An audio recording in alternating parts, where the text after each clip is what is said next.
जय माता की। मैं नीलिमा शर्मा प्रार्थना के महत्व में आपका स्वागत करती हूँ।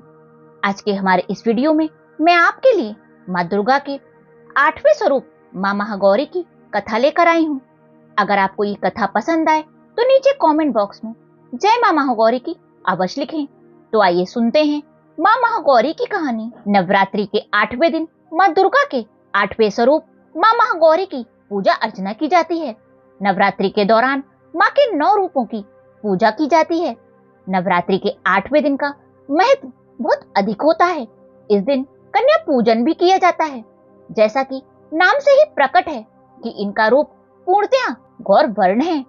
इनकी उपमा शंख, चंद्र और कुंद के फूल से दी गई है। 8 वर्ष भवते गौरी अर्थात इनकी आयु 8 वर्ष की मानी गई है। इनके सभी आभूषण व वस्त्र सफेद हैं, इसलिए इन्हें श्वेतांबर धरा कहा गया है। इनकी 4 भुजाएं हैं और इनका वाहन वृषभ है, इसीलिए ये वृषारूढ़ा के नाम से भी जानी जाती हैं। इनका ऊपर वाला दाहिना हाथ अभय मुद्रा में है तथा नीचे वाला हाथ त्रिशूल धारण किए हुए है। ऊपर वाले बाएं हाथ में मां ने डमरू धारण कर रखा है और नीचे वाला हाथ वर मुद्रा में है। इनका पूरा स्वरूप बहुत शांत है। ये अमोघ फलदायिनी है और इनकी पूजा से भक्तों के तमाम पाप धुल जाते हैं तथा पूर्व के पाप भी नष्ट हो जाते हैं। माँ महागौरी का पूजन अर्चन, उपासना व आराधना कल्याणकारी है। इनकी कृपा से अलौकिक सिद्धियां भी प्राप्त होती हैं।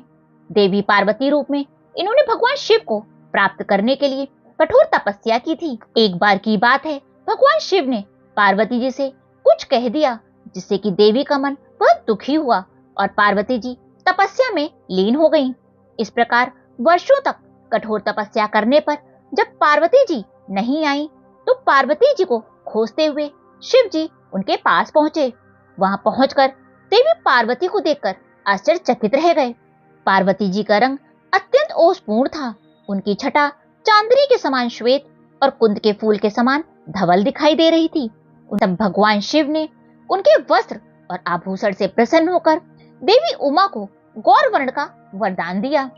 एक कथा के अनुसार भगवान शिव को पति के रूप में पाने के लिए देवी मां ने घोर तपस्या की थी, जिससे कि उनके शरीर का रंग काला पड़ गया। देवी की तपस्या से प्रसन्न होकर भगवान शिव ने उन्हें स्वीकार किया और उनके शरीर को गंगा जल से धोया।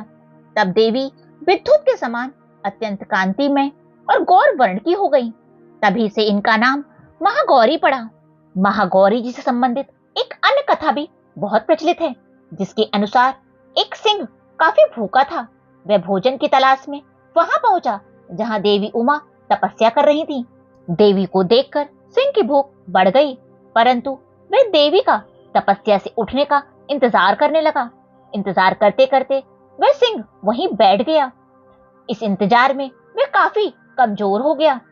देवी जब तपस्या से उठी तो सिंह को देखकर माता को उस पर दया आ गई और उन्होंने उसे अपनी सवारी बना लिया, क्योंकि एक प्रकार से उसने भी माता के साथ साथ तपस्या की थी। इसलिए माँ महागौरी का वाहन सिंह और बैल दोनों ही हैं। माता गौरी की पूजा विधि। इस दिन सुबह जल्दी उठकर स्नान आदि से निवृत्त होकर साफ व स्वच्छ वस्त्र धारण करके माँ की प्रतिमा को गंगा जल से स्नान करवाएं।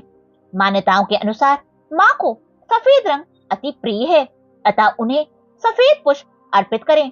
माँ को रोली, अक्षत व कुमकुम लगाएं। माँ को मिष्ठान, पंचमेवा व फल अर्पित करें। माता महागौरी का विशेष भोग काले चने व हलवा है, अतः उन्हें काले चने का भोग अवश्य लगाएं।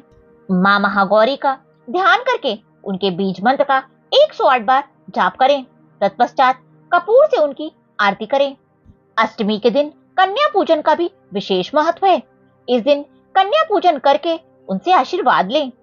माँ महागौरी की पूजा अर्चना करने से विवाह में आ रही समस्याएं दूर हो जाती हैं। माँ गौरी की कृपा से मनपसंद जीवन साथी मिलता है। माँ महागौरी की आराधना करने से सभी संकट दूर होते हैं तथा पापों से मुक्ति मिलती है। भक्त को सुख समृद्धि के साथ साथ सौभाग्य की भी प्राप्ति होती है। बोलो माता महागौरी की जय।